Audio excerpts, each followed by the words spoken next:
Once upon a time, there was a very nice young girl who lived in a little village. She had a lovely red hooded cape, so everyone called her Little Red Riding Hood. One day, her mother said, "Grandma is not feeling well.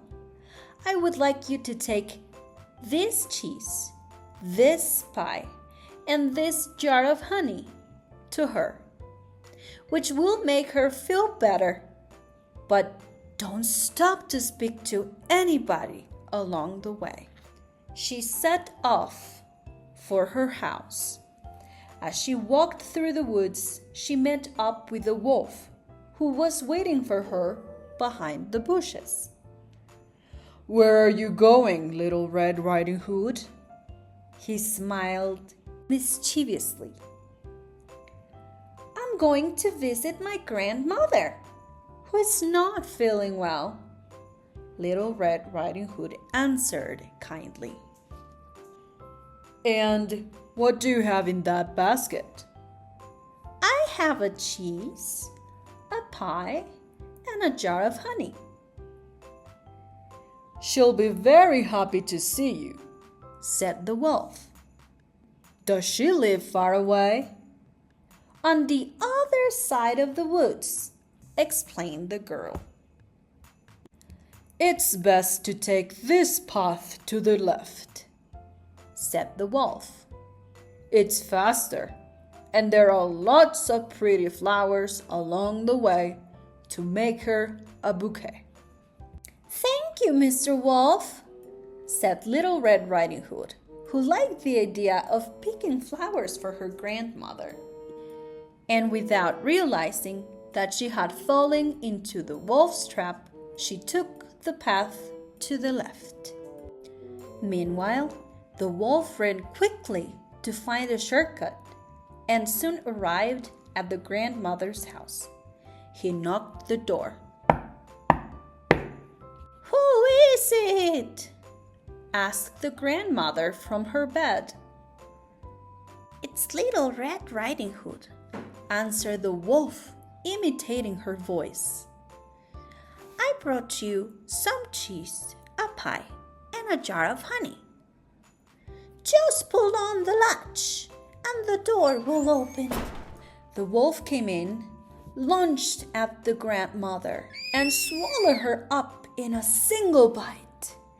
Then he put on her nightgown and nightcap and got into bed to wait for Little Red Riding Hood. Before long, he heard the door handle. "Who is it?"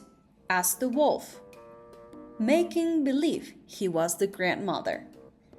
"It's Little Red Riding Hood. I've brought you some cheese, a pie, and a jar of honey." "Just pull on the latch and the door will open." Little Red Riding Hood came inside and approached the bed where the wolf was lying. "Grandma, what long arms you have!" she exclaimed. "The better to hug you with, my dear granddaughter." "Grandma, what big ears you have!" "The better to hear you with, my love." "Grandma, what big eyes you have!" "The better to see you with, my precious." "Grandma, what a big nose you have!" "The better to smell you with, my darling." "Grandma, what big teeth you have!" "The better to eat you with," said the wolf, and he jumped on Little Red Riding Hood and gobbled her up in just one bite. Shortly afterwards, some hunters passed by the house. Alarmed by the loud snoring they heard, they broke down the door and found the wolf asleep with a very full stomach. Then they opened him up with a knife and out came the grandmother and Little Red Riding Hood, safe and sound. To celebrate, they all sat down to eat the cheese, the pie, and the honey. Oh, and Little Red Riding Hood never stopped to speak to strangers in the woods again.